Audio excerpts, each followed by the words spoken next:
नमस्कार, आप देख रहे हैं मुद्दा मेरे साथ। मुद्दे में आज बात करेंगे शिकायत और शिकवे की, और क्या है ये पूरी शिकायत ये भी समझने की कोशिश करेंगे। क्या सरकार पर अफसरशाही हावी है या फिर अब उन अफसरों को टारगेट किया जाएगा जो कहीं ना कहीं हावी होने की कोशिश कर रहे हैं।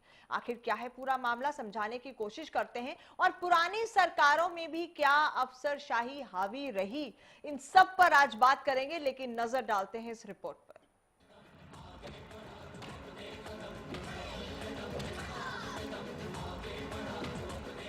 पेड़ की जड़ें पेड़ को बर्बाद करने के लिए काफी हैं और आबाद करने के लिए भी। सरकार को इस पेड़ से फल की उम्मीद है, लेकिन अफसरशाही का बीज इस पेड़ में ऐसा बोया गया है कि मानो स्थिति या तो आर होगी या पार। सरकारी तंत्र में घुन की तरह लिपटी हुई अफसरशाही इन 3 महीनों में सरकार को दर्द के सिवा कुछ नहीं दे पाई है। राजनीतिक गलियारों में चर्चा तो यहाँ तक है कि पूर्व सरकार द्वारा लगाए गए कई अफसर सरकार को सही तरीके से काम नहीं करने दे रहे, फिर बात चाहे मंत्रियों और सीएम सचिवालय के बीच की दूरियों की ही क्यों न करे। विपक्ष इस पूरे मामले में कह रहा है कि सरकार अनुभवहीन है, लेकिन क्या वाकई में ऐसा है? ऐसा इसलिए भी क्योंकि तालमेल से लेकर तनाव तक, तनाव से लेकर अफसरशाही तक एक कड़ी इस मामले से ऐसी जुड़ी हुई है जो कई चीजों की ओर इशारा करती है। हरियाणा न्यूज इस मामले से आज सच का पर्दा उठाएगा और साथ ही अपने दर्शकों के लिए एक ऐसा डीएनए टेस्ट करेगा जिसके जरिए जनता सरकार के उस पेड़ की लॉन्ग टर्म स्कीम को भी जान पाएगी, जिस पर उम्मीदों का बोझ कई गुना ज्यादा है। इस पेड़ की जड़ें अफसरशाही से जुड़ी हैं। कहने को तो ये जड़ें इस सरकारी पेड़ का आधार है, लेकिन ये जड़ें कितनी मजबूर कर देने वाली है, इसको भी समझना होगा। सरकार में मंत्रियों के बीच पैदा हुए मतभेद के पीछे अगर कोई सबसे बड़ा कारण माना जा रहा है तो वो है अफसरशाही। प्रशासनिक तंत्र में पूर्व मुख्यमंत्री भूपेंद्र सिंह हुड्डा के चहेतों का आंकड़ा काफी ज्यादा है, जो मौजूदा सरकार पर हावी कहे जा सकते हैं। यही वजह है कि स्वास्थ्य मंत्री अनिल विज के तीखे तेवरों ने भाजपा की खट्टर सरकार का स्वास्थ्य बिगाड़ दिया है। इस पेड़ के दूसरे और सबसे अहम पहलू की बात करें तो वो है तालमेल। मंत्रियों और अफसरशाही के बीच तालमेल कुछ ठीक नहीं है। पहले सीएम सचिवालय में अधिकारियों की मनमानी देखी गई, तो फिर कई कार्यक्रमों से मंत्रियों की सहमति को भी नजरअंदाज कर दिया गया। इस पेड़ के तीसरे अहम पहलू की बात करें तो वो है सीएम खुद, जो पेड़ का तना तो है, पर सीएम की कार्यशैली ना तो मंत्री और विधायकों को रास आ रही है और ना ही प्रशासनिक तंत्र को। इस पेड़ के चौथे और सबसे मजबूत पहलू की बात करें तो वो है मंत्री। कहने को तो इन मंत्रियों की जिम्मेवारी और प्राथमिकताएं जन के प्रति ज्यादा है, लेकिन अपने 3 महीने के इस कार्यकाल में कोई भी मंत्री व्यवस्था परिवर्तन के मकसद से कोई बड़ा बदलाव नहीं कर पाया है। हालांकि खेल मंत्री अनिल विज ने नई खेल नीति जरूर लागू की है, पर उस खेल नीति को भी विपक्ष ने सिर्फ खिलाड़ियों के साथ एक छलावा ही बताया है। पेड़ का 5वां और आखिरी पहलू है वो पेड़ जो सियासी हवाओं से कभी घबरा जाता है तो कभी अफसरशाही के आगे मजबूर हो जाता है। ये वो तमाम पहलू हैं जिनको समझना जनता के लिए भी जरूरी है और सरकार के लिए भी, क्योंकि जब तक इन पहलुओं पर काम नहीं किया जाएगा तब तक सरकार के लिए काम करना आसान नहीं होने वाला। यही वजह है कि अनिल जैन ने खुद अफसरशाही के इस मुद्दे पर रणनीति बनाने की बात कही है। देखिए, ऐसा है कि बाई एंड लार्ज कोई ऐसी बड़ी शिकायत हमारे पास नहीं आई है, और ब्यूरोक्रेसी को चलाने का तरीका क्या हो सकता है ये सब मंत्री, विधायक, मुख्यमंत्री और संगठन के लोगों ने तय किया है, और उस पर आगे सरकार आगे बढ़ रही है और उसके अच्छे परिणाम आने वाले हैं। देखिए, ऐसा है कि बाई एंड लार्ज कोई ऐसी बड़ी शिकायत हमारे पास नहीं आई है, और ब्यूरोक्रेसी को चलाने का तरीका क्या हो सकता है ये सब मंत्री, विधायक, मुख्यमंत्री और संगठन के लोगों ने तय किया है, और उस पर आगे सरकार आगे बढ़ रही है और उसके अच्छे परिणाम आने वाले हैं। अनिल जैन के बयान से इतना जरूर साफ है कि जनता अगर भ्रष्टाचार से त्रस्त है तो सरकार भी अफसरशाही को लेकर कुछ कम परेशान नहीं। बहरहाल समय रहते अफसरशाही से जुड़ी इस डिप्लोमेसी को सुलझाना सरकार के लिए जरूरी होगा, वरना जनता की समस्याओं से ज्यादा सरकार का ध्यान अफसरशाही में उलझा रह जाएगा। हरियाणा न्यूज के लिए भरत श्रीवास्तव के साथ ब्यूरो रिपोर्ट। जी हाँ, बहुत ही अहम सवाल है, बहुत ही अहम मुद्दा है जिस पर आज बात कर रहे हैं। क्योंकि बात अगर हम ब्यूरोक्रेसी की करें, सरकार एक ऐसा पेड़ जो बहुत सारी पॉलिसीज तो बना ले, लेकिन अगर इम्प्लीमेंटेशन की बात आती है तो वो सारा दारोमदार जो है ब्यूरोक्रेसी पर है। अगर वो हावी है तो फिर काम कैसे होगा? ये मुद्दा कहां से उठा, थोड़ा इसे भी समझने की जरूरत है। हाल ही में जो राज्य मंत्री हैं कृष्ण बेदी, जब उनका एक कॉल रिकॉर्ड कर दिया एसएमओ ने, तो उसके बाद ये काफी बड़ा मुद्दा बना। क्या उस पर सख्त कार्रवाई नहीं होनी चाहिए थी? जो हेल्थ मिनिस्टर हैं अनिल विज, जो हाल ही में सुर्खियों में रहे अपने ट्वीट को लेकर, वो चाहते थे कि कड़ा रुख अपनाया जाए, लेकिन ऐसा नहीं हुआ। लेकिन बेदी का इस पूरे मामले पर क्या कहना है, बहुत इंटरेस्टिंग है, वो सुनाना भी आपको, आइए आपको सुनाते हैं। क्या बीजेपी सरकार के मंत्रियों पर अफसरशाही हावी है? हाँ या ना? सीधा सीधा सा। नो ना ना। क्या बात है? मेरे माननीय मुख्यमंत्री इतने योग्य हैं, अब अफसरशाही का कहां सवाल पैदा होता है? अच्छा, तालमेल की कोई कमी है ब्यूरोक्रेसी कोई के ताल की साथ? कमी नहीं है। 47 के 47 और 5 इंडिपेंडेंट विधायक, बीएसपी का विधायक, और सारे के सारे माननीय मुख्यमंत्री जी को, और कितने लोग लाइन में लगे पड़े हैं। अभी हम आपको डिस्क्लोज नहीं कर रहे। कितने लोग माननीय मुख्यमंत्री के दरबार में खड़े हैं, उनके नेतृत्व के हम तो थे ही कायल, विरोधी पार्टियां भी कायल है। अगर आपने कहा अफसरशाही बिल्कुल हावी नहीं है, तालमेल की कोई कमी नहीं है, सब ठीक ठाक चल रहा है, लेकिन अगर इस तरह की घटनाएं होती हैं, क्या ये अलार्म नहीं जाना चाहिए, संकेत नहीं जाना चाहिए कि अगर ऐसे फोन टैपिंग होती है, ऐसे एक्सप्लॉयटेशन होती है, तो उस पर सख्त कार्रवाई होनी चाहिए? अनिल विज चाहते थे ऐसी सख्त कार्रवाई हो, दूसरों को संकेत जाए, ये बहुत जरूरी था। जेन्युइनली हर बात से ऊपर उठकर मैं इसका सही जवाब चाहूंगी आपसे। इसका आपने सवाल भी आपने किया, जवाब भी आपने दे दिया, मैं कुछ इसमें कुछ जवाब नहीं तो- कहना चाहता हूँ। क्या बात है, इनकी मुस्कुराहट और खामोशियां वो बयां कर रही हैं जो शायद शब्द मेरे सवालों में कर रहे हैं। लेकिन हरियाणा की जनता आपसे जानना चाहती है, अगर आप ही का काम मैं कर दूंगी तो फिर क्या होगा? हरियाणा की जनता हमसे जानना चाहती है। हरियाणा की जनता को हम वादा करके आए हैं कि उनके पेट में रोटी भी देंगे, तन पे कपड़ा भी, पाँव में जूते, शिक्षा दवाई देने का काम करेंगे। और उस वादे पे मेरे मुख्यमंत्री और पूरा मंत्रिमंडल लगा हुआ है। हरियाणा के 47 भारतीय जनता पार्टी के विधायक, भारतीय जनता पार्टी का संगठन बहुत सही कह लोगों रहे के हैं जख्मों आप। पर मरहम लगाने का काम कर रहे हैं। बिल्कुल, बहुत सही कह रहे हैं आप, बहुत सही बोल रहे हैं आप। हरियाणा की जनता यही चाहती है, लेकिन सबको पूरा करने के लिए अगर किसी ब्यूरोक्रेट ने गलत किया है, उस पर स्ट्रिक्ट एक्शन और ये संकेत जाना जरूरी है कि नहीं? बेदी जी, सीधे सवाल का सीधा जवाब जानना सीधे सवाल का सीधा जवाब यही है जो आप कह रहे हैं। बेदी जी, सीधे सवाल का सीधा जवाब जानना सीधे सवाल का सीधा जवाब यही है जो आप कह रहे हैं। बेदी जी, सीधे सवाल का सीधा जवाब जानना सीधे सवाल का सीधा जवाब यही है जो आप कह रहे हैं। होना चाहिए, आपके मुंह से सुनना चाहती हूँ, मैं नहीं। वो जो क्यों नहीं मेरे हुआ? माने क्यों नहीं हुआ? ये चीजें बाहर कहने की नहीं है। क्यों नहीं हुआ? मेरे मुख्यमंत्री चिंता कर रहे हैं उस बात की। कहाँ चिंता? मुझे तो कुछ चिंता नजर नहीं आ आप, रही। आपने चिंता भी नहीं करनी चाहिए, हमारे मुख्यमंत्री जी कर रहे हैं। तो बिल्कुल आपने सुना कि कृष्ण कुमार बेदी ने क्या कहा। उन्होंने कहा कि ये बातें बाहर कहने की नहीं है, वही होना चाहिए जो आप कह रही हैं, यानी कि स्ट्रिक्ट एक्शन होना चाहिए था। फिर क्यों नहीं हुआ? तो क्या यह संकेत कर रहा है कि अफसरशाही सरकार पर कहीं ना कहीं हावी है? अनिल जैन, बीजेपी के जो हरियाणा के प्रभारी हैं, उनकी शब्दों में भी एक बात है। उन्होंने कहा बड़ी शिकायत नहीं आई कोई, तो इसका मतलब शिकायत तो आ रही है, छोटी है या बड़ी, उसका पैमाना क्या है, ये तो समझने की बात है। यानी शिकायत आ रही है। बहुत बड़े सवाल है जिनको यहां उठा रहे हैं, क्योंकि पूरा सरकार का दारोमदार ब्यूरोक्रेसी पर टिका है। अगर ये हावी है तो काम कैसे होगा? क्या इसी चीजों में उलझी हुई है सरकार? बहुत बड़ा सवाल, बहुत बड़ा मुद्दा, जिस पर आज चर्चा कर रहे हैं। मेरे साथ कुछ खास मेहमान हैं। योगेश कौर बीजेपी से मेरे साथ हैं, आरएस दहिया, आपका स्वागत है दहिया जी, और दिनेश अग्रवाल हैं इनेलो से, आपका भी स्वागत है, नमस्कार। कृष्णमूर्ति हुड्डा जुड़े हैं हमारे साथ कांग्रेस से। कृष्णमूर्ति हुड्डा जी नमस्कार।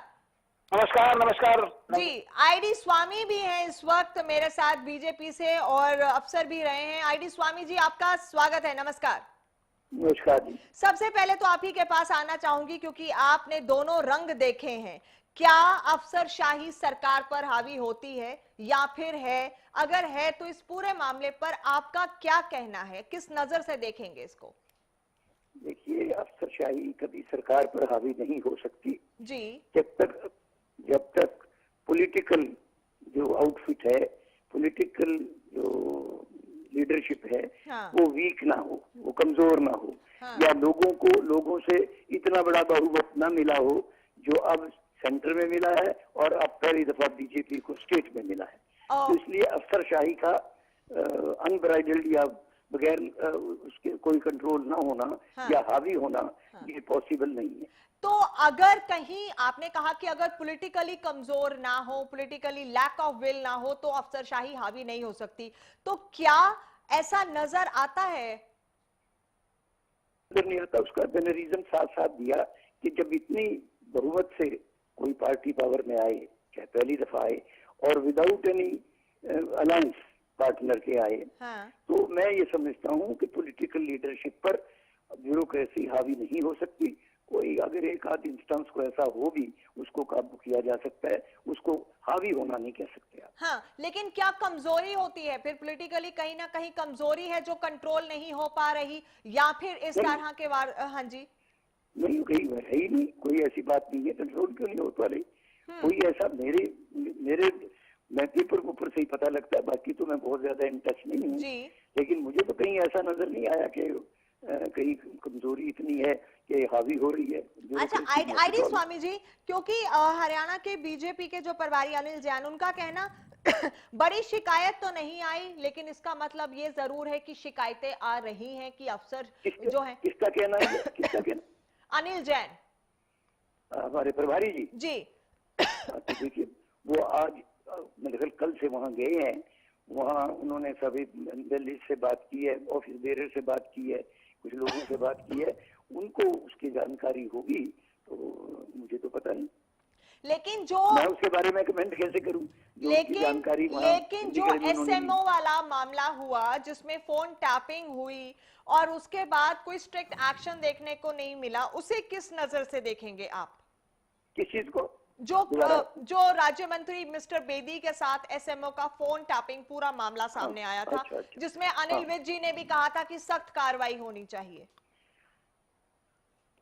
तो कार्रवाई पाइपलाइन में होगी। कार्रवाई एकदम तो कोई गोली नहीं चलाया करते किसी ऑफिसर पर भी, उसके लिए एक्सप्लेनेशन होगा, उसके लिए चार्जशीट होगी, तब कार्रवाई होगी। कार्रवाई एकदम नहीं हुआ करती, नंबर एक। नंबर दो बात मैं ये कहना चाहता हूँ कि एक आध इंस्टेंस अगर सारे हरियाणा में ऐसी हो जाए, और वो तो उन्होंने सीडी जो रखी और सीडी जो बताई, उससे साफ नजर आता है कि उन्होंने कोई बहुत अच्छी बात नहीं की, तो ऑफिसर कंसर्न में, तो उस पर कोई एक्शन होना होगा तो डेफिनेटली होगा, क्यों नहीं होगा? ये कहीं कोई उनकी फाइल क्लोज तो नहीं कर दी।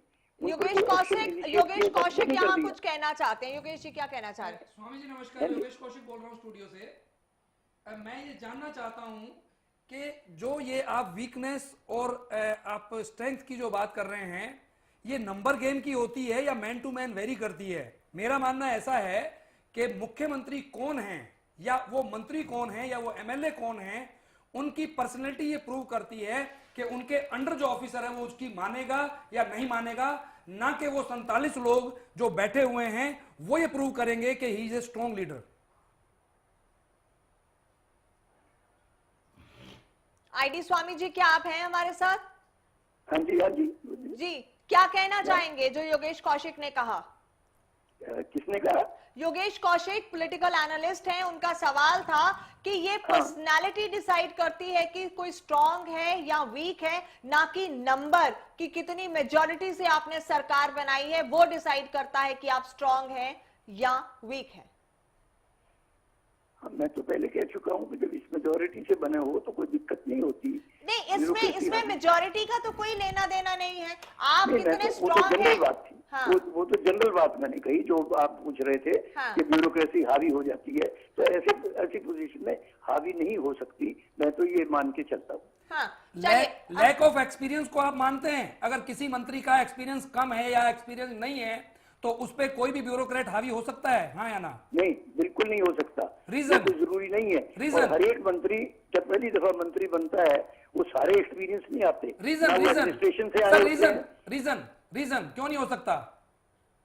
मैं ये बता रहा हूँ ना कि कैबिनेट क्या डिसीजंस होते हैं, पूरी कैबिनेट होती है, एक लीडर होता है, इतने लीडर उनके साथ होते हैं, तो एक मंत्री पर कैसे हावी हो जाएगा कोई ब्यूरोक्रेट? अगर अपनी बात लीगली प्रूव करता है या साइंटिफिकली प्रूव करता है या हर हिसाब से समझा देता है किसी मंत्री को गलत बात, तो वो मानेगा या नहीं मानेगा? नहीं, तो मंत्री को जो बात समझाई जाएगी, उनके पास अपने सबसे इम्पोर्टेंट ये है, के अपने आदमी चलिए हैं, MLA हैं, आई मंत्री स्वामी हैं, जी आपके तो पास आऊंगी दोबारा। मुझे लगता है यहाँ पे सबसे पॉइंट ये भी है कि एक सरकार गई, कुछ ने ये भी कहा कि वो उनके लॉयलिस्ट थे, उनको कंट्रोल करना, उनको अपने हिसाब से काम कराना, अगर ये नहीं आप कर पा रहे हैं तो डेफिनेटली अफसरशाही हावी हो जाएगी सरकार पर। अब मैं देखिए, योगेश जी। अभी मैं आपको 1 2 3 4 जो आपकी बातें हुई हैं, हाँ। बिल्कुल एक 2 3 4 बता देता हूँ। नंबर 1, पर्सनैलिटी ऑफ सीएम, हाँ। पर्सनैलिटी ऑफ मिनिस्टर, हाँ। Personality of bureaucrat. हाँ। अगर हम चारों चीजें देखते हैं, देखिए ये जितने भी ब्यूरोक्रेट्स हैं लगभग कोई चौटाला जी के साथ भी काम कर चुके हैं, कई तो 3-4 लोगों के साथ काम कर चुके हैं, ठीक है। इन लोगों की शिकायतें ना हुड्डा जी के साथ कभी आई, ना चौटाला जी के साथ कभी आई, लेकिन अभी इन्हीं 100 दिनों के अंदर अगर ये बातें हो जाती हैं तो मेरा क्लियर कट ये मानना है कि लैक ऑफ एक्सपीरियंस, जो कि बार बार ये बात हो रही है कि इन मंत्रियों को या इन एमपी एमएलए को इनको नॉलेज नहीं है या इनको बात ढंग से करनी नहीं आती, ये प्रोटोकॉल फॉलो नहीं करते, इन्हें कोई जरूरत नहीं थी। बेदी वाला मामला बहुत हाईलाइट हुआ और बीजेपी की प्रॉब्लम और भी है क्योंकि कई सालों के बाद आई है, तो ये एकदम रातों रात कुछ क्या बदलाव कर दें या क्या कर दें, इनकी समझ से बाहर हो गया है। सैकड़ों ट्रांसफर ये कर चुके हैं अपनी मर्जी से। वो तो कांग्रेस के टाइम पे भी और उसके बाद ट्रांसफर इतनी बार हुआ, उसको क्या कंट्रोल कर पाए कांग्रेस? उसके बाद ठीक हो जाना चाहिए था ना। मतलब इन्होंने अपनी मर्जी से सारे आईएएस आईपीएस बदल दिए, उसका मतलब ये है कि अब इन्होंने अपनी मर्जी से जिसको चाहते थे उसको लगा लिया, वो लग गए हैं, फिर लड़ाई क्यों है? आरएस भैया जी आप कुछ कहना चाह रहे हैं? जी, जो योगेश जी करे बिल्कुल 100% गलत बात है। जो लैक ऑफ एक्सपीरियंस कह रहे हैं, इसमें से 1-2 मंत्री को छोड़ के सभी मंत्री पुराने एक्सपीरियंस। अच्छा चलिए, अब मैं आपसे ये जानना चाहती हूँ, एक पहले मिनट, आपने कई सरकारें देखी हैं, नहीं क्या आप सरकारों पर ब्यूरोक्रेट्स की अफसरशाही हावी रहती है? पहले मैं ब्यूरोक्रेट्स की जो बात है, ब्यूरोक्रेट्स किसी का नहीं होता। ब्यूरोक्रेट्स सरकार जो है, एक कार्यकारिणी होती है, एक विधायकी होती है, एक न्यायपालिका होती है, तीनों के अलग अलग तंत्र हैं। विधायकी कानून बनाती है, उनको इम्प्लीमेंट करती है, जनप्रतिनिधि होते हैं, जैसे मनोहर लाल खट्टर जी हैं, ये सरकार है, और उनको इम्प्लीमेंट करना होता है कार्य इन्होंने। और जो कहाँ ये कम्युनिकेशन गैप कहाँ है, कहाँ सरकार की थोड़ा बहुत हुआ, क्योंकि 10 साल तक जो ब्यूरोक्रेट्स रहे वे बिल्कुल खुले घूमते रहे। हरियाणा में जो हम कहते रहे भ्रष्टाचार का बुलबुला, नहीं 10 नहीं, कोई अधिकारी किसी का लॉयल नहीं, ये तो गलत ये बहस है। कोई अधिकारी होता है, जब तक वो जॉब में है उसको वो काम करना पड़ेगा। तो जिसके प्रति फिर खुले कैसे घूम रहे? अगर वो अधिकारी है, काम कर रहे हैं, तो फिर आप कैसे कह रहे हैं कि खुले? इसलिए कह आप अपनी स्टेटमेंट को कॉन्ट्राडिक्ट कर रहे हैं, फिर खुले कैसे घूम रहे हैं? वो तो एक सिस्टम में बंधे हैं, उन्हें सिस्टम के हिसाब से काम करना। अगर आप उन्हें कंट्रोल नहीं कर पा रहे हैं तो कमजोरी कहीं और है ना अफसर की। अफसर का क्या मतलब कि वो काम समझे नहीं, एक टाइम लगता है थोड़ा बहुत गैप उसमें। चौधरी भूपेंद्र सिंह जी ने 10 साल से इन अधिकारियों को खुला छोड़ दिया। इनको एक ऐसी आदत डल गई, अब जो सीएम को तो पता भी नहीं होता, और ये वो काम कर देते थे। वो आदत अब तो आप 100 दिन में कंट्रोल नहीं कर पाए। अब वो आपको कितने दिन चाहिए कंट्रोल करने के लिए? आपको कितने दिन चाहिए कंट्रोल करने के लिए? इन पर लगाम, तो फिर सीएमओ वाले मामले पे मुझे ये बताइए इन पर ब्यूरोक्रेट्स पर लगाम डाली जा रही है। लगाम कैसे होगी? सीएमओ वाले मामले पे एक्शन क्यों नहीं हुआ स्ट्रॉन्ग? आपके मंत्री ने खुद कहा कि ऐसा संकेत जरूर जाना चाहिए। मैं भी अधिकारी रहा हूँ, सीएमओ के मामले में ये था, सीएमओ जैसे जनप्रतिनिधि ने उनको फोन किया, उसको टेप नहीं करना चाहिए था, उनके पास नहीं करना चाहिए था ना, नहीं करना चाहिए था ना, नहीं करना चाहिए था ना। एक्शन हुआ, एक्शन हुआ, दोनों तरफ नहीं, एक्शन नहीं, दोनों तरफ से गलतियां हुई। नहीं देखो, उन्होंने जनप्रतिनिधि ने करना चाहिए था ना टेप, वो हमारे उसमें जो हमारी सर्विस नॉर्म्स हैं उनमें एक अधिकारी की भूमिका निभाता है, जनप्रतिनिधि जवाबदेह होता है लोगों के प्रति। उन्होंने जनता के मुद्दे उठाए, उसने ब्यूरो उसको अधिकारी के लिए, अधिकारी ने उनको यानी जनप्रतिनिधि को मिसगाइड। चलिए, एसपी गुप्ता है, रिटायर्ड आईएएस, उनके पास भी चलेंगे, उनसे भी जानने की कोशिश करेंगे, लेकिन एक बार दिनेश अग्रवाल से पूछ ले। दिनेश जी क्या कहना चाहेंगे पूरे मसले पर अभी तक? देखिए नवजोत जी, पिछले 117 दिनों की सरकार में एक बात बार बार मुख्यमंत्री के मुंह से आ रही है, गुड गवर्नेंस की। परंतु गुड गवर्नेंस का उदाहरण आपने कल जो दिखाया, सबसे पहले तो मैं उसके लिए हरियाणा न्यूज को इस बात के लिए बधाई देना चाहूंगा कि आपने प्रदेश की जो वास्तविक स्थिति है उसको जनता तक पहुंचाने का काम किया। जिस तरीके से सरेआम एक नायब तहसीलदार रिश्वत मांग रहा है, और ना केवल रिश्वत मांग रहा है बल्कि न्यूज चैनल को भी अपनी खबर को ब्रेक कराने से रोकने के लिए भी वो रिश्वत देने की बात कर रहा था। और पीछे जो अनिल विज जी के ट्वीट आए, उन्होंने कहा कि मैं पुराने ठेले को, यूपीए के कांग्रेस के पुराने ठेले को ढोने के लिए नहीं आया। दूसरी तरफ इस सरकार ने जहां एक ट्रांसफर इंडस्ट्री खोली हुई है, बड़े थोक में ट्रांसफर किए जा रहे हैं, वहीं अनिल विज जी ये कह रहे हैं। पर मुझे लगता है सारी सरकारें आके ट्रांसफर करती हैं। नहीं, मैं उसको ठीक कह रहा हूं। सरकारें करती हैं, अपने हिसाब से दया जी ट्रांसफर बीच में करती डिस्टर्ब ना करो हैं। आप। तो फिर आप- ऐसा तो मैं- कुछ मैं- नया नहीं किया सरकार ने, मैं वो- ट्रांसफर करना उनका प्रेरोगेटिव है दिनेश नवजोत जी, जी, उन्होंने अपने नवजोत जी, हिसाब से लोगों को मैं- किया। अगर वो करेंगे नहीं तो वो काम कैसे करवाएंगे? नवजोत जी, मैं वही बता रहा हूं, आप मेरी बात कंप्लीट होने दो। मैं ये कह रहा हूं कि जो ट्रांसफर हुए, आप किसी भी ट्रांसफर को उठा के देख लो, विद इन ए वीक या विद इन 10 डेज वो यू टर्न ले गया ट्रांसफर, फिर वो वापस पोस्टिंग ले आया। सबसे बड़ी बात यह है कि जो अनिल विज जी का दर्द है वो सामने आया कि मैं कांग्रेस के पुराने ठेले को ढोने के लिए नहीं आया हूं। वो जो कहते हैं कि मेरे काम में रुकावट पैदा की जा रही है, मेरे रास्ते में अड़चने पैदा की, आप देखिए बार बार आपके चैनल ने जब दिखाया तो भाजपा के लोगों ने आके सफाई दी कि वो मुख्यमंत्री के लिए नहीं बोल रहे, वो सिस्टम के लिए बोल रहे हैं। अगर वो सिस्टम के लिए बोल रहे हैं तो वो कौन सा सिस्टम है? वही कांग्रेसी सिस्टम की बात करती है भाजपा। मैं यही तो कहना चाहता हूं, एक तरफ तो अच्छा चलिए मैं आपके पास आती हूँ। एक बार कृष्णमूर्ति हुड्डा जी को इस चर्चा में शामिल करना जरूरी है, क्योंकि कांग्रेस सरकार में क्या रहा वो भी, क्योंकि इन्होंने कहा कि एक कांग्रेस शब्द, ने मुख्यमंत्री एक शब्द, हाँ, केवल एक शब्द, हाँ। जैसा कौशिक साहब ने कहा, मैं सारी बात का कंक्लूजन जो कर रहा हूं कि अनुभवहीनता ही आड़े आ रही है। चलिए आगे चलते हैं। कृष्णमूर्ति हुड्डा जी, आपने सुना यहाँ पर बीजेपी के प्रवक्ता ने क्या कहा, इनेलो के प्रवक्ता ने क्या कहा, आपका क्या कहना है? क्या कांग्रेस ने अफसरों को इतना खुला छोड़ दिया था कि अब इनके काबू में नहीं आ रहे हैं, या फिर अफसरशाही हावी है आज के वक्त में या नहीं? आपका क्या नजरिया है? देखिए, टोटल अनुभवहीन लोगों की सरकार है, इनके मंत्री अनुभवहीन है। मैं सुन रहा था अभी आप कृष्ण बेदी से पूछ रहे थे जी, वो बेचारा डरता जवाब नहीं दे रहा था। वो आज ये है मिनिस्टर खुल के जवाब नहीं दे पा रहे हैं।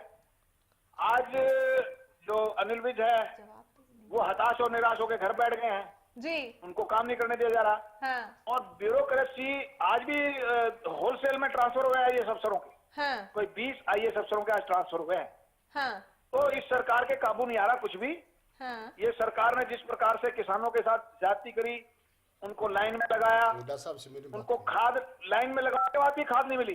कृष्णमूर्ति हुड्डा जी, यहाँ आरएस ढैया आपसे कुछ कहना चाह रहे हैं, जी कहिए। हाँ पूछिएगा।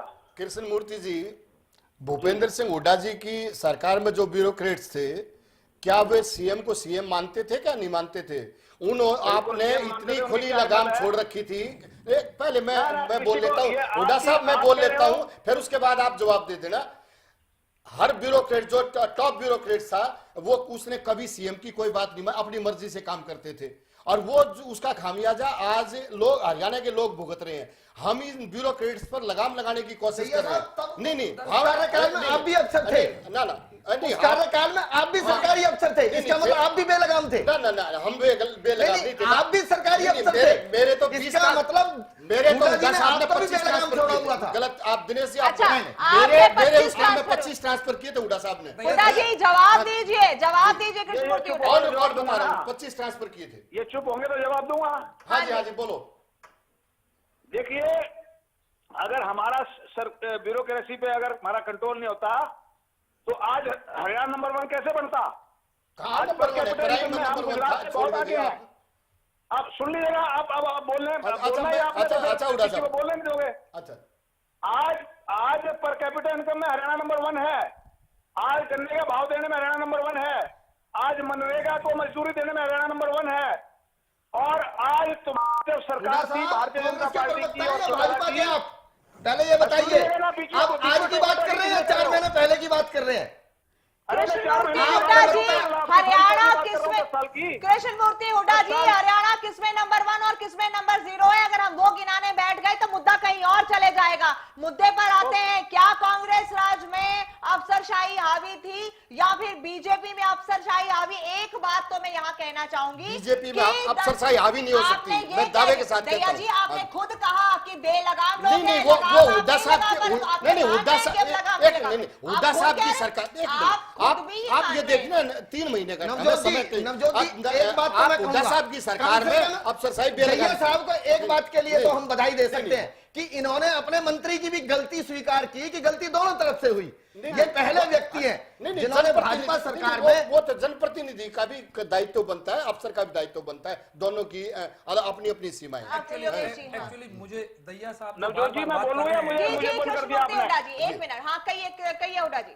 देखिए, हमने 10 साल शासन किया, ब्यूरोक्रेसी से बड़े प्यार से काम लिया, और ब्यूरोक्रेसी की हिम्मत नहीं थी कि चीफ मिनिस्टर की किसी बात को मना करें। वो मुख्यमंत्री जो कहते थे उसको वो इम्प्लीमेंट होते थे, और उसकी वजह से हरियाणा ने तरक्की की। जब 2005 में हम सत्ता में आए, 1800 करोड़ का बजट था इनेलो और भारतीय जनता पार्टी की जब सरकार थी। आज हम 32,400 करोड़ का छोड़ के गए हैं। आज हुड्डा पंजाब साहब हमसे 85,000 करोड़ का आप लोन छोड़ के गए, 85,000 करोड़ का आप लोन छोड़ के गए, और वो अगर आपने बजट दिखाया तो हरियाणा में डेवलपमेंट कहाँ गया? बजट लेकर आए, बजट का तो आप जो हरियाणा का ट्रस्ट कमाई है उसको तो आप ऑफिसर दिखा गए, आपके सरकार है दिखा की, आप हरियाणा में डेवलपमेंट कहाँ हुआ? जो आप बजट की बात करते हैं, 85,000 करोड़ रुपया कहाँ गया? और आप ये देखिए, एक मिनट, आप जिस समय 40 साल का इतिहास ले लीजिए, 26,000 करोड़ रुपया लोन था, चौटाला साहब छोड़ के गए जब 26,000 करोड़ रुपया लोन था, सोई बंसीलाल से लेकर चौटाला साहब तक का। आपने केवल 10 साल में 85,000 करोड़ रुपया जनता की गाड़ी कमाई की, कहाँ गए वो पैसे? जनता उसका आपसे न्याय चाहती है, उस बात का। नवजोत जी, जवाब दूं मैं इनका? हाँ जी हुड्डा जी कहिए। चुप करा दीजिएगा, मैं जवाब देता हूं इनका। एक मिनट, केवल एक मिनट। मैं ये कहना चाहता हूं 32,400 करोड़ रुपए का जो आपका बजट था, उसमें 19,000 करोड़ रुपया हरियाणा के ऊपर चढ़े हुए कर्जे की अदायगी, उसकी किस्त और उसके ब्याज के रूप में जाता था। 19,000 करोड़ तो वो था जो 32,400 के बजट की बात करते हैं। चलिए मुद्दे पर आ गए, ये नॉन प्लान का, ये प्लान का बजट था। बजट सेशन 5 को होना है, बजट पर डिसाइड कर लेंगे, मुद्दे पे बात भी कर लेंगे, अफसरशाही पर बात कर लेंगे। नहीं दे रहे आप। हाँ बोलिए कृष्णमूर्ति जी, आप बोलिए। इन्होंने कहा कि 80,000 करोड़ का हमने कर्जा चढ़ाया स्टेट पे। स्टेट की जो जीडीपी होती है उसका, सुन लीजिए, वो अब बीच में टोकन कीजिएगा। अच्छा ठीक है। स्टेट की जो जीडीपी होती है उसका 22% तक हम कर्जा ले सकते हैं। हमने सिर्फ 18% तक कर्जा लिया। पंजाब ने जो बीजेपी की सरकार, उन्होंने 26% तक कर्जा लिया है। कृष्णमूर्ति हुड्डा जी, माफी चाहूंगी, 26% तक कर्जा लिया है। हम मुद्दे पर आते नियमों के हैं। अनुसार कर्जा लिया है, 1 कृष्णमूर्ति रुपया हमने फालतू नहीं लिया, कृष्णमूर्ति बल्कि हुड्डा हम जी 4% और ले सकते थे। माफी आप चाहूंगी, ये कृष्णमूर्ति तोड़ हुड्डा तोड़ के जी लोगों क्या को आप अपनी अफसरशाही बेइज्जती करा रहे हावी हो। है? मैं आपका मुंह तोड़ जवाब देता हूं, और आपकी बेइज्जती होती है, क्योंकि मैं जितनी बार आप जवाब देते हैं मैं बताता हूं 18% हमने कर्जा लिया है, बीजेपी जो कि नियमों के अनुसार भी है। ऐसा है, नियमों के अनुसार कोई, आपने कैसे लिया नियमों के अनुसार? इसका मतलब तो आप देश भर का कर्जा लेते चलिए हम मुद्दे पर बात सरकार करते की हैं। गाड़ी कमाई को, लोगों के खून पसीने की कमाई को आप अफसरशाही में बांटते हैं। आपसे बात और करें, अब योगेश हम कौशिक। लगाम लगा रहे हैं दैया जी, अफसरशाही पे। हम बजट पे बात नहीं कर रहे, हम अफसरशाही पे बात कर रहे हैं। अफसरशाही का जो मुद्दा है वो बहुत अहम है। जितनी मर्जी पॉलिसीज बना लीजिए, इंप्लीमेंट कैसे होंगी, काम कैसे होगा? अभी 2 बातें मैं करना देखिए, चाहता हूं। भारतीय जनता पार्टी के पक्ष ना अफसरशाही कंट्रोल करना है, हाँ और ना ये लोगों का भला कर पाए। जो झूठे वायदे इन्होंने किए थे, जी वो सारे झूठे वायदे, एक वायदा नहीं पूरा कर पाए। हुड्डा जी एक इन्होंने मिनट, लोगों योगेश जी कहिए क्या कहना एक्चुअली है? क्या है कि जो हमारा मुद्दा ही कहीं हाँ। गलत डायरेक्शन में चला गया। हम अफसरशाही की बात कर रहे हैं। अफसरशाही में हाँ। हुड्डा जी ने बोला कि जी हमने प्यार से ऑफिसर्स को टैकल किया और हमने 10 साल काम काम किया। करवाया। हम मुद्दा भी हमारा वही है। हाँ दूसरी तरफ मैंने एक तो मंत्री को सुना, हाँ वो मंत्री परेशान थे या क्या, या आपने उन्हें ऐसे सवाल डाल दिए कि वो जवाब नहीं दे पाए। जी। ठीक है, नंबर 1। नंबर 2, उनका भी और दैया जी का भी हाँ। एक प्रॉब्लम मुझे जो नजर आ रही है वो कहीं पे भी नहीं होनी चाहिए, जो कि बार बार दैया जी कह रहे हैं कि हम उन पे लगाम डाल रहे हैं, हम उन पे लगाम डाल रहे हैं। क्या वो जानवर है? क्या वो इनके गुलाम है? अगर वो इस तरीके, प्लीज आप मुझे बोले, नहीं दैया जी मुझे बोलने दीजिए। हाँ, बीच में मत बोलिए। अगर ये उनको गुलामों की तरह ट्रीट करेंगे तो उनको ऐसा ही रिएक्शन देंगे। एक कोऑर्डिनेशन होता है। मैं समझ सकता हूं कि एक अफसर है, एक राजनीतिक आदमी है, एक अफसर के नीचे भी कोई होता है, एक कॉन्ट्रैक्टर भी होता है। हम इन चारों के साथ जो कोऑर्डिनेशन बना सकते हैं, उस कोऑर्डिनेशन को बनाने में आप कई बार प्यार से भी करना पड़ता है, कई बार सख्ती से भी करना पड़ता है। तरीके लोकतांत्रिक होने चाहिए। अगर ये बात ऐसी करते हैं कि हम उनको लगाम डाल देंगे, हम उनको लगाम डालना चाह रहे हैं, ये बिल्कुल गलत तरीका है। इसलिए लगाम डालने का मतलब होता है कि उन पर अंकुश लगाना। अंकुश, आप ऑफिसर पर अंकुश लगाएंगे तो काम कैसे एक मिनट आपने अंकुश लगा दिया तो मेरे साथ बात की कल उसको खाल उतारे। वो एक मिनट, एसपी गुप्ता मेरे साथ जुड़े हुए रिटायर्ड आईएएस हैं, एक बार उनसे जानने की कोशिश करते हैं। गुप्ता जी नमस्कार, आप सुन पा रहे हैं हमें? नमस्कार जी। जी गुप्ता जी, अफसरशाही क्या सरकार पर हावी हो जाती है या फिर लैक ऑफ कोऑर्डिनेशन मंत्री या फिर ऑफिसर्स के बीच में, ब्यूरोक्रेसी के बीच में, कब ऐसी सिचुएशन आती है जब कोऑर्डिनेशन नहीं हो पाता? क्या कहना है आपका? आपका एक्सपीरियंस क्या कहता है?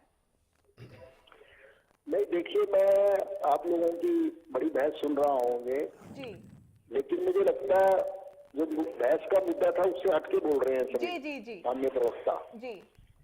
देखिए, आपने कहा कि ब्यूरोक्रेसी हैवी हो रही है हाँ राजतंत्र पर। जी मेरा इस बारे में कहना ये है, देखिए आप अगर इसकी पृष्ठभूमि में जाएं तो ब्यूरोक्रेसी सबसे ज्यादा इसका कब से ये हावी कब से होनी शुरू हुई? हाँ मेरा मानना ये है जब हुड्डा साहब शुरू में आए, हाँ जो आप चर्चा कर रहे हैं अनुभवहीनता, हाँ उस समय भी ये प्रश्न उठा था हाँ और उनको भी कोई अनुभव नहीं था प्रशासन का।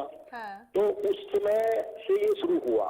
हाँ और हुड्डा साहब ने जो है ना, जितना अफसरों को बेलगाम किया जी, उसका प्रभाव सारे स्टेट में पड़ा उसका। हाँ और देखिए, जैसे अभी एक प्रवक्ता कह रहे थे ना, भाई हमारी बड़ी पकड़ थी, बड़े काम हो जाते थे, सीएम का कोई कहना नहीं मोड़ता था जी। मेरा पर्सनल अनुभव ये है, हुड्डा साहब के अपने काम हो जाते थे हाँ लेकिन दूसरों की कोई सुनवाई नहीं होती थी। हाँ जी और आज देखिए जितने बैठे हैं जो कह रहे हैं, भाई ये खुद बोलते थे उस समय, हाँ जितने भी जो सो कॉल्ड डिसिडेंट नेता थे हाँ कांग्रेस के, वो सभी यही बोलते थे कि ब्यूरोक्रेसी हावी है, हाँ कोई सुनवाई नहीं होती। हाँ और 10 साल में पूरा ऐसा ही रहा। मैं जो समझता हूँ, मैं ब्यूरोक्रेट समझता हूँ, क्योंकि किसी पर असर नहीं होता था।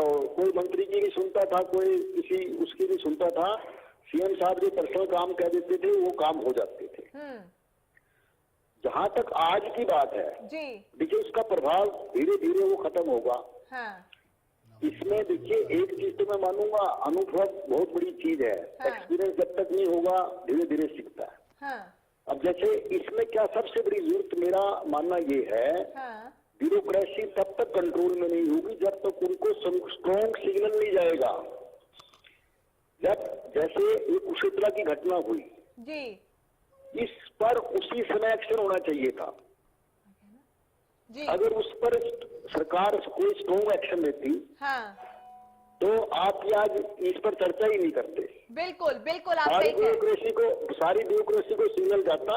हाँ और मुझे हैरानगी है, जी मैं एक प्रवक्ता यहाँ बोल रहे थे कि मंत्री की भी गलती है। हाँ मुझे समझ में नहीं आ रहा मंत्री की क्या गलती है। हाँ एक ब्यूरोक्रेट जैसे पब्लिक में जाके वो अपनी टेप रिकॉर्डिंग करे, क्या ये उसके प्रोजेक्ट का वायलेशन नहीं है? इतना सीरियस वायलेशन है ये, बिल्कुल जी। उस पर उसी समय एक्शन होना चाहिए था। ये मेरा मानना ये है। यानी कि अगर सीएमओ ने जब फोन टैपिंग की, एक अफसर ने ये फोन टैपिंग की, उसी वक्त अगर एक स्ट्रॉन्ग एक्शन हो जाता तो एक स्ट्रॉन्ग सिग्नल चले जाता, आपका ये कहना? बिल्कुल ऐसा ही एक्शन होना चाहिए। तभी जाकर मैं ब्यूरोक्रेट समझता हूँ, तभी जाकर आप ब्यूरोक्रेट के ऊपर कुछ कंट्रोल कर सकते हो। हाँ जी बिल्कुल। अगर बहुत ऐसे लूज एडमिनिस्ट्रेशन करेंगे तो फिर ब्यूरोक्रेट को नहीं काबू कर पाएंगे। अरे मैं प्रश्न और एक बात हो रही थी बीच में, जी जैसे कह रहे हैं बड़ी मास ट्रांसफर हुई है। एक मिनट। मैं कहता हूँ ये सरकार में तो कुछ भी ट्रांसफर नहीं हुई।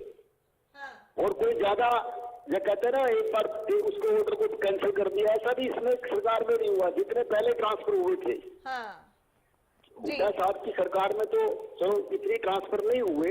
शुरू में जब आए थे तो बहुत सारा एडमिनिस्ट्रेशन बदल देता है, जो भी चीफ मिनिस्टर आता है अपने हिसाब से ऑफिसर को अपने लगाता है। हिसाब से लगाते हैं। हाँ हाँ, और लेकिन उससे पहले तो जितने भी गुप्ता जी की भी कोई ट्रांसफर मतलब एवरेज थे हमारे ऑफिसर्स की 3 महीने होती थी एक पोस्ट के ऊपर। हाँ मैं कह सकता हूँ मेरी 60 से ऊपर ट्रांसफर हुई है सारी सर्विस रिकॉर्ड में 30 साल के उसमें। जी चलिए, बहुत बहुत बहुत इंपॉर्टेंट बात गुप्ता जी आपने कही है। मुझे एक छोटा सा ब्रेक लेना पड़ेगा, आएंगे से है मुद्दे पर। लेकिन SP Gupta retired IAS officer जिन्होंने खुद ये माना कि सीएमओ के मामले में जिस तरह से फोन टैपिंग हुई, जहां से ये पूरा मामला उठा कि क्या अफसरशाही सरकार पर हावी हो गई है, सवाल मेरा भी वही था। और कहीं ना कहीं कृष्ण कुमार बेदी राज्य मंत्री भी ये माने आखिर में कि हाँ स्ट्रॉन्ग एक्शन अगर होता तो ये संकेत बाकी ब्यूरोक्रेसी में भी जाता और उसके बाद एक स्ट्रॉन्ग सिग्नल जाता और ये बातें नहीं उठती। और आज ये मुद्दे में हम ये मुद्दा भी नहीं उठाते कि क्या सरकार पर अफसरशाही हावी है।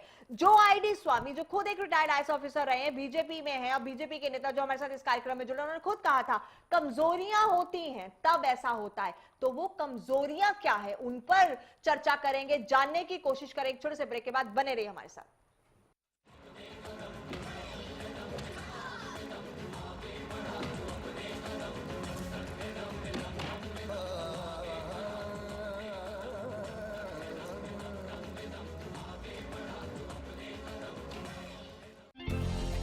हिमलैंड का पंखा, घर हो या ऑफिस, मचा दे अपना डंका।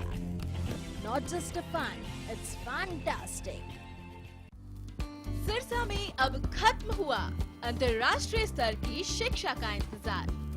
MDLR ग्रुप लेकर आए हैं MDK इंटरनेशनल स्कूल।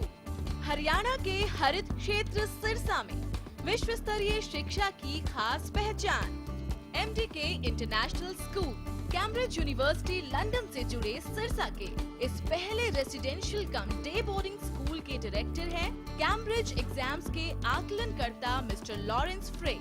विश्व स्तरीय शिक्षा के साथ MDK स्कूल में है एयर कंडीशन कैंपस और दूसरी आधुनिक जरूरी सुविधाएं, पुस्तकों से परिपूर्ण लाइब्रेरी और एक स्पेशियस कैफेटेरिया जिसमें बच्चों के लिए मिलेगा हेल्दी खाना। MDK इंटरनेशनल स्कूल की विश्व स्तरीय खेल एवं अन्य सुविधाएं आपके बच्चों का स्वास्थ्य एवं चहुमुखी विकास सुनिश्चित करती हैं। तारकेश्वरम धाम के नजदीक रानिया रोड सिरसा में। अधिक जानकारी के लिए संपर्क करें 9254136642 434445 या लॉग ऑन करें www.mdkinternationalschool.com। MDK International School, nurturing your future today.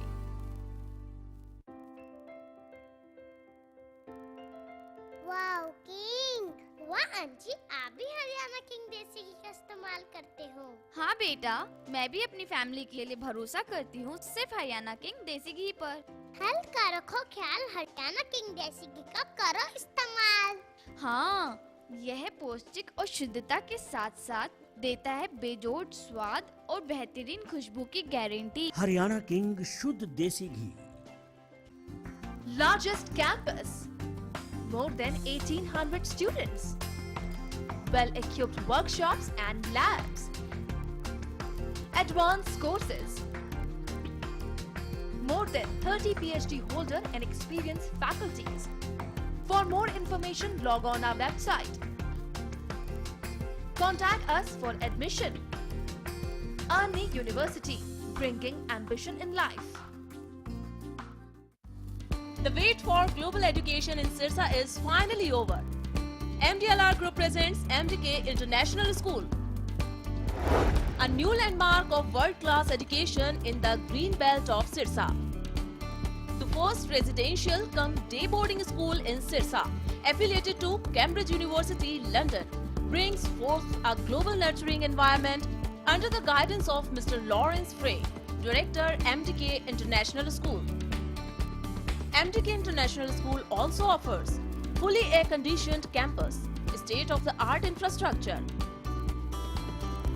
well-stocked library, and our spacious cafeteria serving hygienic fresh meals. The world-class sports and well-being facilities ensures the all-round development of your child at MDK International School. Visit our campus near Tarkeshwaram Dham at Rania Road, Sirsa.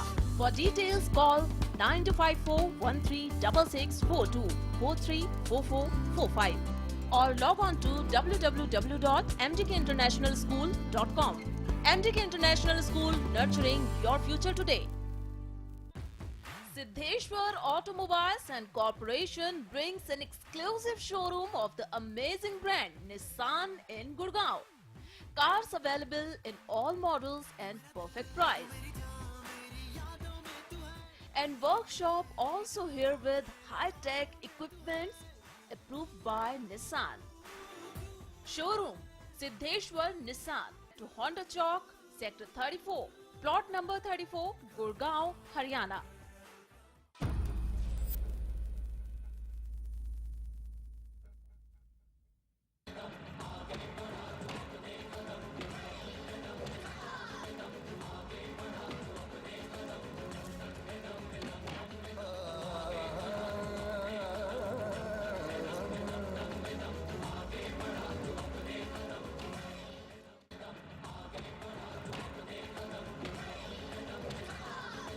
Haryana की खट्टर सरकार जनप्रतिनिधियों की सुनवाई नहीं करने वाले अधिकारियों के खिलाफ कार्रवाई की योजना बना रही है। ऐसा कहना है हरियाणा बीजेपी प्रभारी अनिल जैन का। बीजेपी विधायक दल की हुई बैठक में अनिल जैन ने कहा कि मंत्रियों की सुनवाई नहीं करने वाले अधिकारियों के खिलाफ मुख्यमंत्री और मंत्री मिलकर कार्रवाई करने की एक योजना बनाएंगे।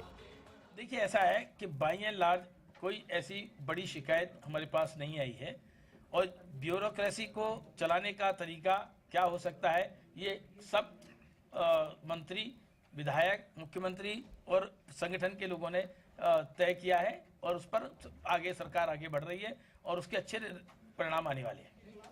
देखिए, ऐसा है कि बाई एंड लार्ज कोई ऐसी बड़ी शिकायत हमारे पास नहीं आई है और ब्यूरोक्रेसी को चलाने का तरीका क्या हो सकता है, ये सब मंत्री, विधायक, मुख्यमंत्री और संगठन के लोगों ने तय किया है और उस पर आगे सरकार आगे बढ़ रही है और उसके अच्छे परिणाम आने वाले हैं। आपको बता दें कि स्वास्थ्य मंत्री अनिल विज कई बार मुख्यमंत्री खट्टर से अधिकारियों के खिलाफ शिकायत भी कर चुके हैं। हालांकि उनकी इन शिकायतों का असर अधिकारियों पर अब तक नहीं देखा गया है। माना तो ऐसा भी जा रहा है कि कई विधायकों ने बैठक में अधिकारियों पर यह आरोप लगाया है कि अधिकारी उनकी सुनवाई नहीं करते। इससे पहले देखा गया था जब अनिल विज ने ट्वीट में सीएम को शुक्रिया जरूर कहा था, लेकिन उनके शुक्रिया में भी कहीं न कहीं शिकायत छुपी हुई थी। ऐसा नहीं है कि सरकार ने अफसरशाही का इलाज इससे पहले ढूंढने की कोशिश ना की हो। बीजेपी ने सत्ता में आते ही कई अफसरों के तबादले किए, फिर बात शिक्षा विभाग की करें या स्वास्थ्य विभाग की। मुख्य सचिव, हरियाणा डीजीपी, कई आईपीएस अफसर और कई आईएएस अफसरों का तबादला कर दिया गया, लेकिन इन तबादलों के जरिए भी सरकार अफसरशाही का सूरत हाल नहीं बदल पाई। एक तरफ ये मुद्दा बना तो दूसरी तरफ सरकार में मंत्रियों के बीच मतभेद। अनिल विज और सीएम के बीच रिश्ते भले ही कड़वे रहे हों, लेकिन अनिल जैन को सब कुछ ऑल इज वेल लग रहा है। लेकिन सवाल खड़ा होता है कि जब सब ऑल इज वेल है तो क्यों अफसरशाही को लेकर रणनीति बनाने की बात कही जा रही है। संगठन इस मुद्दे की गंभीरता को समझता है, इसलिए माना जा रहा है कि इस पूरे मामले की जिम्मेदारी अनिल जैन के हाथों में सौंप दी गई है। हालांकि बेलगाम अफसरशाही पर लगाम लगाने के लिए सरकार क्या मंत्र ढूंढती है, ये देखना वाकई में दिलचस्प होगा, क्योंकि पूर्व सरकार में भी अफसरशाही एक बड़ा मुद्दा बनकर उभरा था। कई अधिकारियों ने तो हुड्डा की कार्यशैली पर ही सवाल खड़े कर दिए थे। हाँ, तब और आज में फर्क सिर्फ इतना है कि हुड्डा सरकार के शासनकाल में हुड्डा के चहेतों का आंकड़ा ज्यादा था और इस सरकार के कार्यकाल में भी विभागों में हुड्डा के चहेतों का आंकड़ा ज्यादा है। यही वजह है कि न मंत्रियों की बात मानी जा रही है और मनमानी भी की जा रही है। बहरहाल, अफसरशाही के इस पूरे चक्रव्यूह की व्यूह रचना को समझना इस समय सरकार के लिए जरूरी हो गया है, क्योंकि जब इसका समाधान नहीं होगा तब तक सूरत हाल भी नहीं सुधरने वाला। भरत श्रीवास्तव के साथ ब्यूरो रिपोर्ट, हरियाणा न्यूज। जी हाँ, बिल्कुल, जब तक अफसरशाही का चक्रव्यूह नहीं टूटेगा तब तक चीजें नहीं सुधरेंगी। अपने आप में बड़ा सवाल है और बहुत कुछ यहाँ पर हमारे साथ एसपी गुप्ता जो रिटायर्ड आईएएस थे उन्होंने भी रोशनी डाली। अगर स्ट्रॉन्ग एक्शन लिया होता तो ये संकेत चला गया होता। स्ट्रॉन्ग एक्शन क्यों नहीं हुआ? आईडी स्वामी बीजेपी से जुड़े थे, खुद आईएएस रहे हैं, उन्होंने कहा कमजोरियां होती हैं। तो कोई कमजोरियां क्या है उनको समझने की जरूरत है। योगेश कौशिक जी, कमजोरियां क्या है? देखिए, नंबर एक तो जो उन्होंने बेदी जी ने भी डायरेक्टली इनडायरेक्टली मान लिया जी, ठीक है, मतलब एक्शन लेना चाहिए था, नहीं लिया। और अनिल न्यूज़ जैन वीक खुद में मान लिया। रहे हैं, अनिल जैन भी इस बात अनिल की जैन जी तस्दीक मान कर रहे रहे हैं, बड़ी शिकायत नहीं लेकिन शिकायतें आ रही हैं। और सूत्रों के हवाले से खबर थी, विधायकों ने ये कहा है मीटिंग में, जब विधायक दल की बैठक हुई, अफसर हमारी नहीं सुनते, उनकी नहीं सुनेंगे तो काम कैसे अब होगा? देखिए, काम करने के दो तरीके होते हैं। हाँ। एक तो आप पावर को डिसेंट्रलाइज कीजिए और एक पावर को आप पूरा सेंट्रलाइज कीजिए। हाँ। अब जो मुझे लगता है बीजेपी का स्टाइल है, सेंट्रलाइज करो पावर को। सेंट्रलाइज करेंगे तो सारी पावर सीएम के पास जाएंगी, सीएम के पास जाएंगी तो ऑफिसर सिर्फ सीएम की सुनेंगे और किसी और की मंत्रियों की या और किसी की नहीं सुनेंगे। अगर मुख्यमंत्री के कहने से ट्रांसफर होता है तो वो लोग उसी के पास जाना आना शुरू कर देंगे। हाँ। ये तो है मामला इसका। वो जो पिछला जो मामला था मैडम की जो रिकॉर्डिंग वाला था, हाँ। वो मुझे ऐसा लगता है कि मतलब ये ऑफ द रिकॉर्ड में बात करनी चाहिए मुझे कि शायद उनकी अपनी नजदीकियां कई बड़े ऑफिसर से और मंत्रियों से या मुख्यमंत्रियों से थी, जिसकी वजह से उन पे एक्शन नहीं लिया गया। तो यानी अफसरशाही तो हावी हावी थी, थी। अफसरों ने मैनिपुलेट कर लिया, मंत्री चाहते कुछ और थे फिर भी नहीं हुआ। तो यही तो बात है, आप संकेत ही नहीं दे पा रहे हैं, आप में कमजोरियां हैं, वीकनेस है। हाँ, इसके अलावा दूसरी बात मैं करूं, दूसरी बात और सुन लिए। मेरे हिसाब से जो दैया साहब ने कहा, मैं उससे 100% सहमत हूं। मंत्री की गलती है, मंत्री को इस लेवल पे बात नहीं करनी चाहिए, उन्हें नहीं करनी चाहिए। एक मिनट, से नीचे लेवल पे बात करें। ये मुद्दा काफी उठ रहा है। चलिए एक बार आपको सुनाते हैं वो पूरा कॉन्वर्सेशन जिसने राजनीतिक गलियारों में कई चर्चाएं खड़ी कर दी थी और आज तक वो मुद्दा गर्म है। एक बार वो सुनना बेहद जरूरी है। आइए सुनते हैं क्या बात हुई थी। हाँ, नमस्कार सर। वंदना जी, कई बार बातें करनी पड़ती है। आप जिले के 100 अधिकारी हो, कितने अधिकारी हैं जिले में? बात करूँ कोई नहीं सर, बताएं। आप मिनिस्टर सीएमओ से नहीं बात करेगा, मैं डॉक्टर से बात करूँ या किसी कलर से? नहीं, बिल्कुल नहीं सर, आप बताएं, आदेश करें।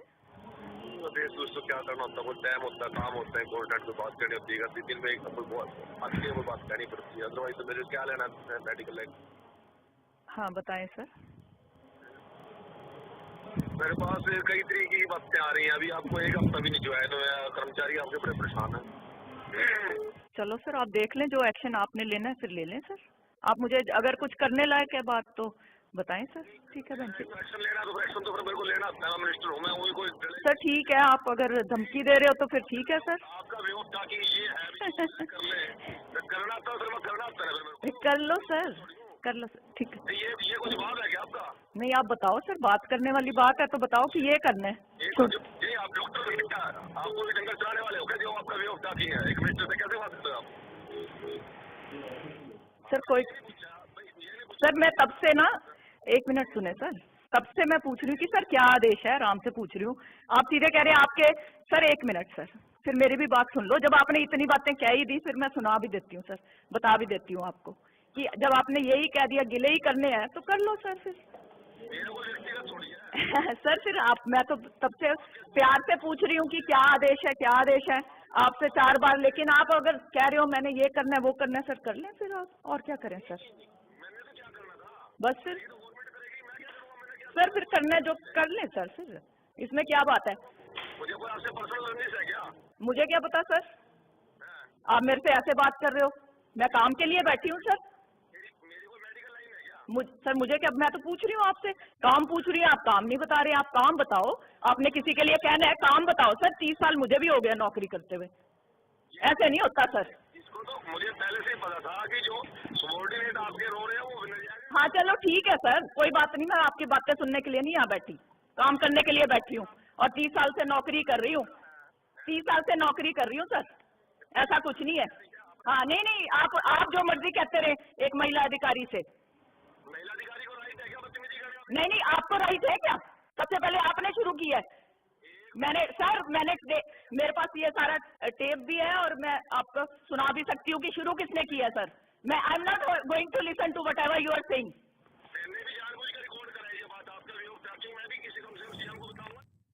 तो बिल्कुल आपने देखा ये कॉन्वर्सेशन जो मंत्री और एक अफसर के बीच में हुआ, सीएमओ के बीच में हुआ।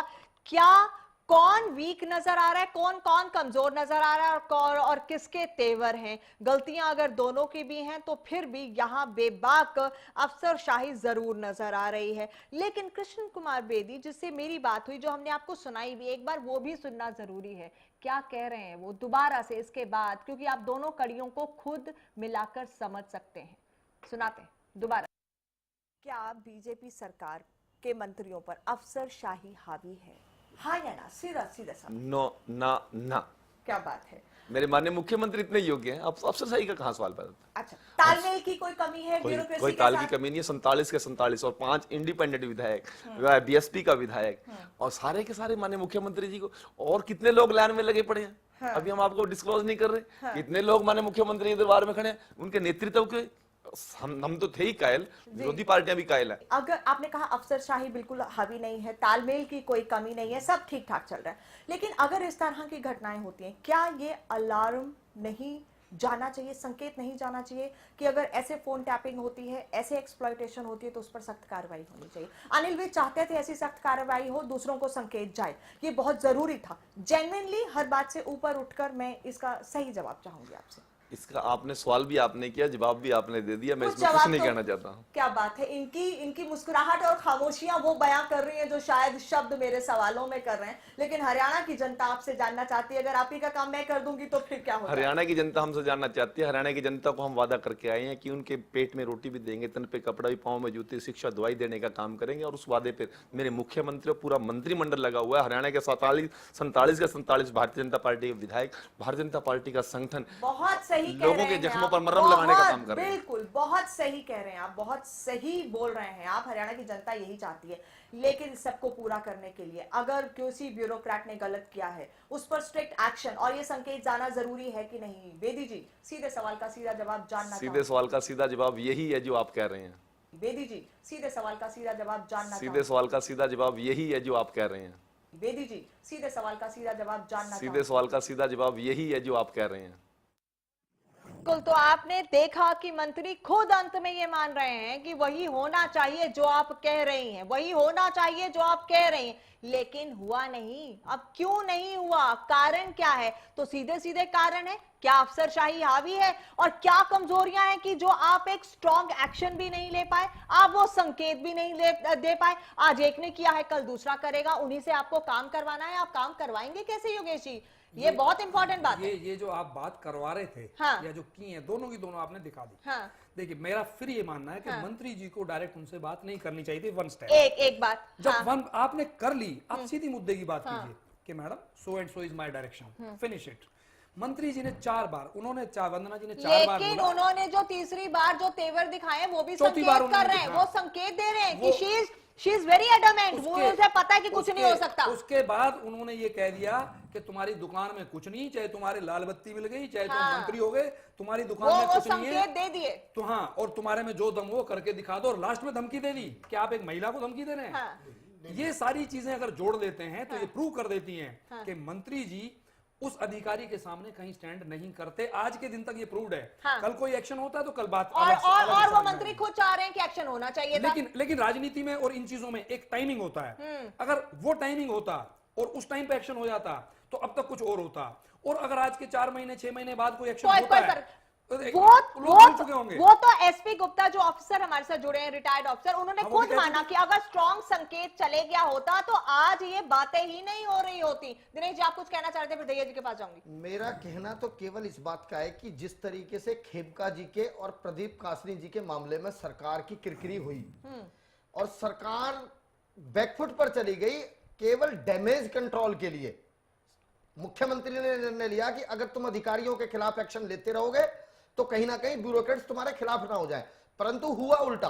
उन्होंने जब इस मामले में एक्शन नहीं लिया तो उन्होंने ना केवल अपने 2 मंत्रियों को नाराज करने का काम किया, बल्कि उन्होंने प्रदेश के बाकी ब्यूरोक्रेट्स में भी एक मैसेज दिया। जिस तरीके से, हालांकि ये बात आज विषय वो नहीं है, परंतु मैं उस बात को भी साथ जोड़ूंगा, जैसे प्रधानमंत्री के सूट की जो चर्चा चली, केवल डैमेज कंट्रोल के लिए उसकी नीलामी की जो बात आई, आप क्या कहना वही डैमेज कंट्रोल। क्या कहना चाहेंगे? वक्त की कमी है, बहुत ही कम शब्दों में दहिया जी। जो अभी दिनेश जी या कौशिक साहब कह रहे हैं ब्यूरोक्रेट्स, जब हम स्थानांतरण करके और एक अच्छी गुड गवर्नेंस देने की कोशिश करते हैं तो ये कहते हैं कि आप स्थानांतरण का वो कर रहे हैं। नंबर 1। नंबर 2, जो मंत्रणा दोनों की बात जो आप विषय आप कह रहे थे बेदी जी का और सीएमओ का, वो प्रजातंत्र के लिए एक दुर्भाग्यपूर्ण है, वो नहीं होना चाहिए था। दोनों में किसी की भी मंत्री जी ने डायरेक्शन स्टेट में दे, नहीं तो डीजी से बात करें या सीएम से बात करें कि ये काम ये दैट्स ऑल। छोटे अधिकारियों को सीधे मंत्री कभी वो इस तरह की वो बात नहीं करते, लेकिन हाँ। छोटे अधिकारी भी अगर मंत्री को कुछ नहीं ऊपर मानते से हैं तो आप समझ लीजिए कि फिर वो किससे नहीं। अच्छा, दूसरा क्या था, आपको मैं जो बार बार कह रहा हूं कि ये 10 साल का जो हमारा एक अधिकारी का और एक जनप्रतिनिधि का कम्युनिकेशन गैप रहा है, जो हुड्डा जी ने केवल सेंट्रलाइज किया और हुड्डा जी ने खुले छोड़ दिए अब ब्यूरोक्रेट। देखो मैडम, मैं मेरे पास स्टैम्प पेपर ले लो, यानी शपथ पत्र दे सकता हूं कि हरियाणा में 10 साल जो ब्यूरोक्रेट्स खुले घूमते रहे और जितना पावर का मिसयूज 10 साल किया उन्होंने, तो वो उनको अब हम गुड गवर्नेंस दे रहे हैं, Bharatiya Janata party good governance दे रही है, वो उनको पच नहीं पा रही। चलिए, वो अपने अंदर वक्त की कमी है भैया जी। मैं एक बार चलूंगी, अनंतराम जी भी हमारे साथ जुड़े हुए हैं, पॉलिटिकल एनालिस्ट है, उनसे भी हम कंक्लूजन लेंगे, लेकिन एसपी गुप्ता हैं हमारे साथ अभी भी बने हुए, रिटायर्ड ऑफिसर हैं। गुप्ता जी, आप सुन पा रहे हैं मुझे? हाँ जी। गुप्ता जी, इस पूरे मामले को अगर मैं चाहूं कि 2 लाइनों में आप सम अप करें तो कैसे करेंगे बेटर गवर्नेंस के लिए? भाई देखिए, ऐसा है, मैंने जैसे पहले कहा जी, ब्यूरो आप कहते हैं अफसरशाही बड़ी हावी है प्रशासन में, ये शुरू से ही ऐसा आरोप लगते आ रहे हैं और पिछले 10 साल में मैंने जैसे कहा बहुत अफसरशाही हावी थी।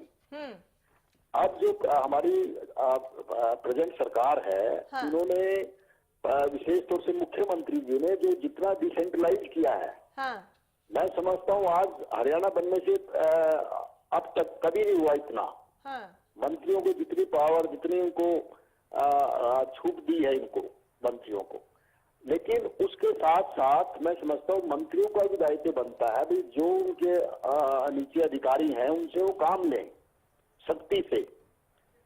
जब तक ब्यूरोक्रेसी पर आप उनकी अकाउंटेबिलिटी नहीं करेंगे, उन पर एक्शन नहीं लेंगे अगर वो गलत करते हैं, तो ना तो प्रशासन में गवर्नेंस आएगी, अच्छी गवर्नेंस आएगी, और ना ही फिर जो है लोगों को जो है उनको जो लेकिन गुप्ता जी वही मेरा सवाल है, अगर एक्शन नहीं होता है, उन्हें अकाउंटेबल नहीं बनाया जाता है, तो इसका मतलब कहीं ना कहीं कमजोरियां हैं।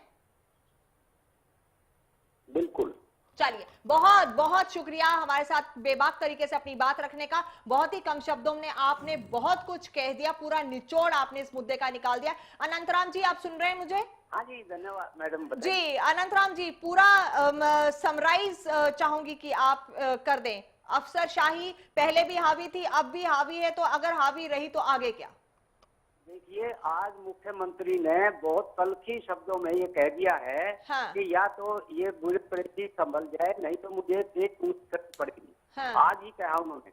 और ये तंग आकर के उन्होंने कहा है जब ब्यूरोक्रेसी ने अवहेलना की, मंत्रियों के अवहेलना की, सरकार की नीतियों को लागू करने में ढील दिखाई, उसी का नतीजा है आज मुख्यमंत्री को तंग आकर के दुखी करके कहा कि अभी तक मेरा ध्यान राजनीतिक उस पर तो था, लेकिन ब्यूरोक्रेसी को मुझे अगर इन्होंने अब तक सुधारा नहीं अपने आप को, नीतियों को ठीक लागू है, तो कोई एक बुद्ध करनी पड़ेगी। ये शब्द उन्होंने इस्तेमाल किए हैं। और मैं चाहता हूँ कि समय रहते ब्यूरोक्रेसी ये समझ ले कि उन्होंने अपनी सरकार की नीतियों को पूर्ण रूप से लागू करने की जिम्मेवारी उनकी भी है।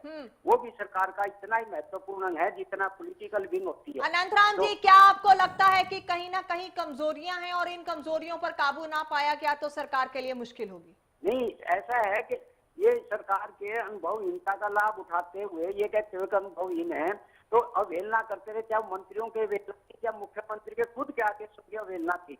तो उसके एक का जो गैप पैदा हुआ, जो डॉक्टर अनिल जैन को आना पड़ा, इनके एमएलए की मीटिंग लेके मुख्यमंत्री की और अनिल मीटिंग करवानी पड़ी। और ये सारा आखिर ये ब्यूरोक्रेसी का पैदा किया वो था, ढीलापन कहिए, चाहे उन्हें दूरी कहिए, चाहे दोनों में वो कहिए। लेकिन अब मैं कहता हूँ आखिर में कि समय रहते ब्यूरोक्रेसी समझना होगा कि उनको अपने प्रदेश की नीतियों को अक्सर लागू करने का। बेहद शुक्रिया अनंतराम जी हमारे साथ जुड़ने के लिए। योगेश जी, एक ही लाइन में, आज सीएम कह रहे हैं कि समझना होगा, उन्हें इंप्लीमेंट करना होगा, क्योंकि अब लगता है कि पानी सर के ऊपर जा रहा है। और खुद एसपी गुप्ता ने एक ही लाइन में, एक ही शब्द में बहुत कुछ कह दिया, वो पूरा निचोड़ है। बिल्कुल है। और मेरा मानना ये है कि मुख्यमंत्री से लेके और नीचे जो लोअर मोस्ट लेवल है वहां तक एक कोऑर्डिनेशन होना चाहिए, तब आगे स्टेट आगे बढ़ेगा। अदरवाइज ये लड़ाइयां यूं ही चलती रहेंगी। चलिए, बेशुक्रिया आप सभी मेहमानों का इस खास कार्यक्रम में हिस्सा लेने के लिए, अपने बातें रखने के लिए। तो यकीनन आपसे इजाजत ले लें, लेकिन इस उम्मीद के साथ कि शायद अब ये जो आने वाला वक्त है इसमें एक बदलाव जरूर देखने को मिलेगा। बदलाव आता है या नहीं आता ये तो आने वाला वक्त बताएगा, लेकिन हमारी नजर जरूर बनी रहेगी। लेते हैं आपसे इजाजत, नमस्कार।